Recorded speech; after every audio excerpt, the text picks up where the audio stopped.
All right, well, welcome to video number 10. This is week 4 in content, and we are talking about and discussing the broadest kind of question probably that you could ask in this course, and that is, what is philosophy?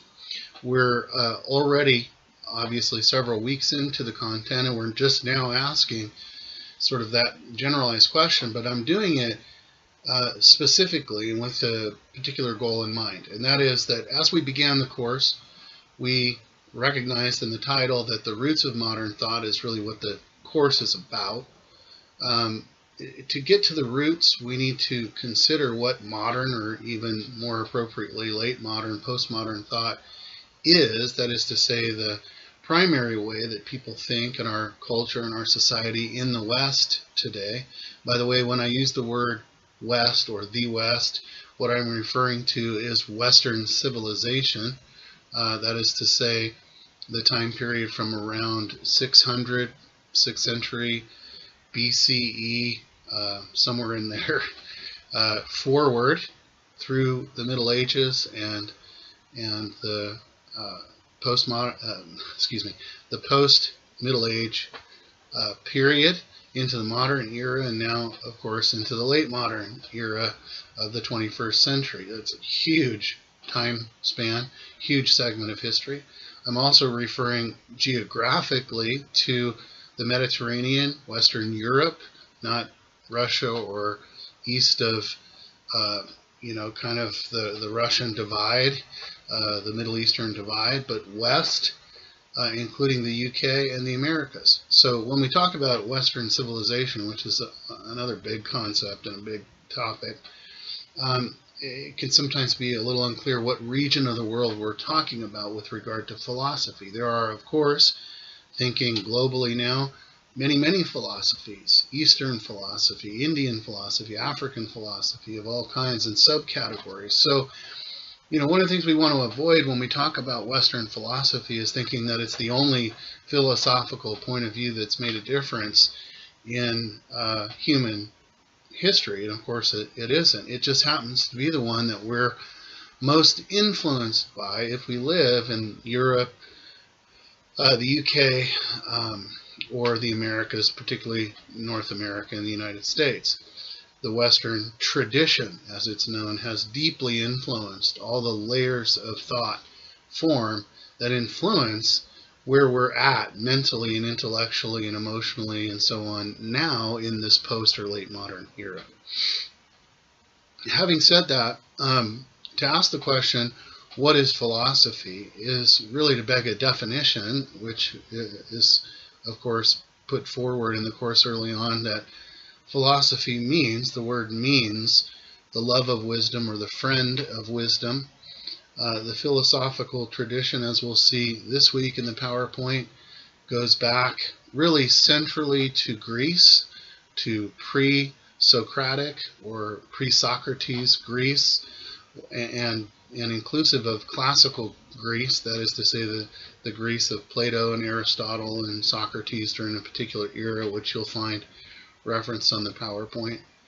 But Western thought, or the idea of a love for wisdom, that is to say, a love for knowledge and the practice of that knowledge into wise and purposeful and meaningful life, is, again, a long-standing category of knowledge that has, as you can imagine, started in a certain place with a certain substance and moved and transformed itself and been morphed and fractured into lots of other subcategories down through the ages. Again, just in a very beginning way, in this course, we're trying to get a little bit of a handle on that context, because the context of understanding where we've come from in the early days of philosophy, the key questions that have never really changed much of human existence. Is there a God? If so, is he a good God? What's the meaning of life? What is the purpose of suffering? Why is there evil in the world? On and on the questions go, right on down to practical questions about logic and truth. What is truth?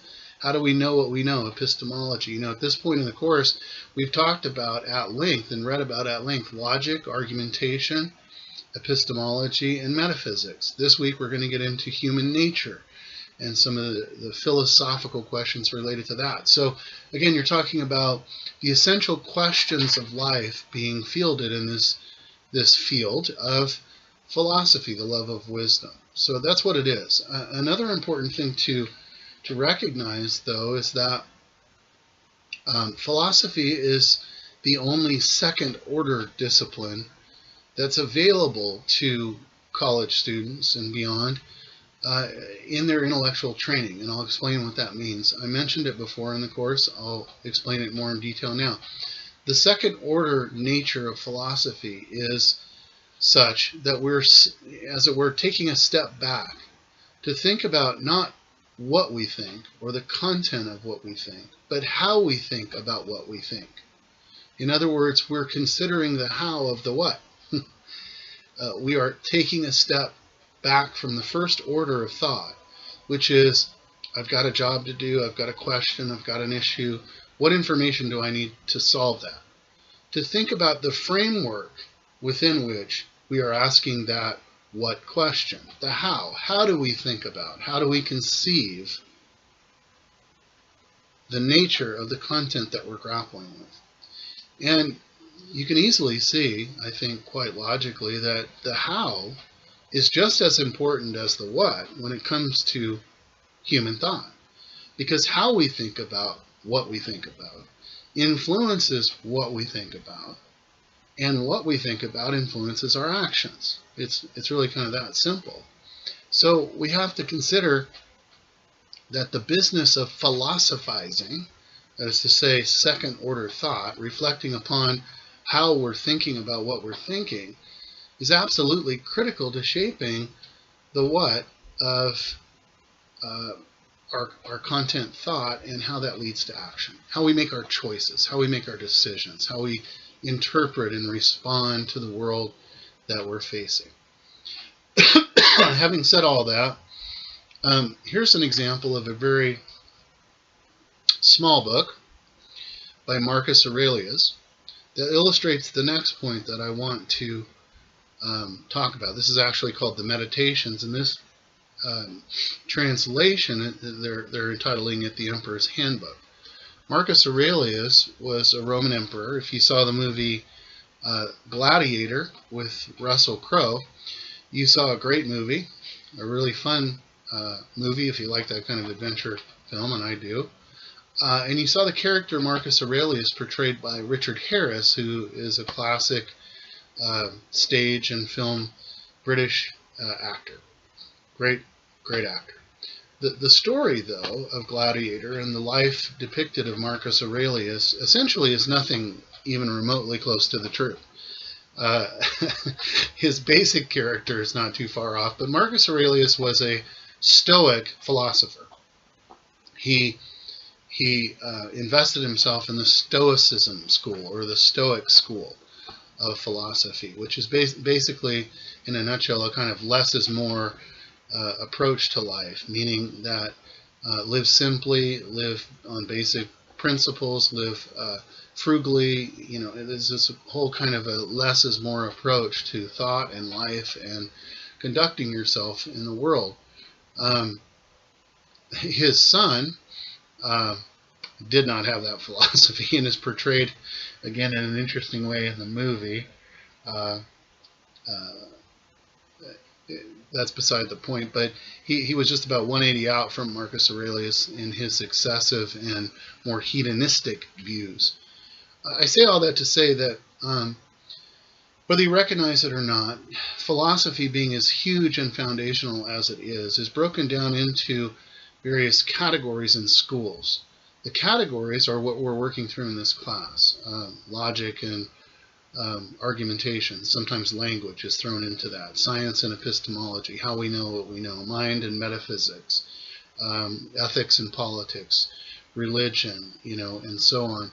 These are all categories of thought that philosophy, as the love of wisdom, breaks down to, so as to be a little bit more manageable. They bleed over and they interlock with one another, and that's why we're studying in this course the way we're studying. But these are the categories of thought. The schools of philosophy are technically almost innumerable, but some of the classic schools would include dialectical materialism, pragmatism and instrumentalism, classical positivism, neo-scholasticism, personalism, so on and so forth. There's dozens. But a school of philosophical thought is more of a system of thought that incorporates these various categories into a certain worldview. Stoicism, as I mentioned a minute ago, from Marcus Aurelius, and again, his handbook is very thin. It is a classic early school of philosophical thought that collects up all these categories in a specific way, and as you can tell from the book, keeps it very clean and very simple. I say all that to say that as we get into today's slides, this week's slides, you're going to find that there's just a lot of information. There's a lot of historical characters referenced. There's a kind of evolution of thought that I'm trying to trace here. Don't worry about picking up on and memorizing every detail. Rather, just get a sense of the overall picture. Because while there will be specific questions asked on the final and specific issues that come up out of this history is really attempting to give you a global sense of the importance of philosophy as a second-order discipline and how it is organized and who's made some of the primary contributions throughout. Again, even in the textbook, we've talked about Immanuel Kant. We've talked about just a number of different more modern philosophers. We'll talk about postmodern philosophers before we're finished, Christian and otherwise. We'll talk about lots of different people making lots of different contributions from various schools of thought. You've heard that phrase, schools of philosophical thought, into the categories of philosophical knowledge or information that are forever growing and morphing as the human race continues on its journey. But don't get overwhelmed. That's the main point. Realize that philosophy at its heart, in its essence, is really thinking about what you're thinking about. That is to say, how you're thinking about what you're thinking about. What is it that frames your thinking? How do you organize your thought? How do you organize your questions within the framework of thought that you've developed in your intellectual life up to this point? Why is that important? What kind of influence does it have upon you that you're thinking a certain way about certain things? And the answer to the questions that you may have about those certain things are oftentimes influenced greatly by how you think about those certain things before you get into the business of thinking about them, right? From a place sometimes of deep subconscious presuppositional thought. That is to say, things you presuppose are true that you've never really examined.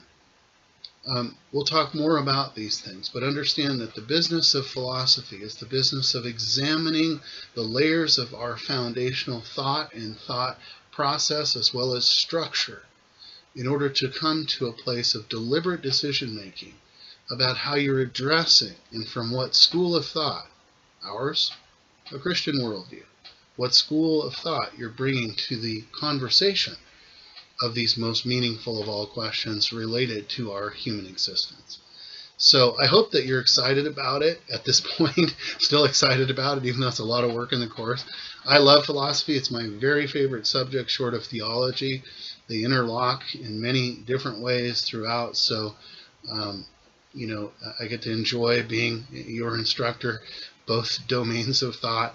But I hope that by the time this course is over, you're as excited and passionate about philosophy as I am, because these days, unfortunately, thinking about how we think is not a common experience that's either taught or encouraged anymore.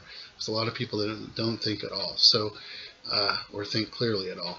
And so this whole business of philosophy becomes even more critical for the times in which we live. Again, I hope you enjoy it, and I'll see you online soon. Thanks.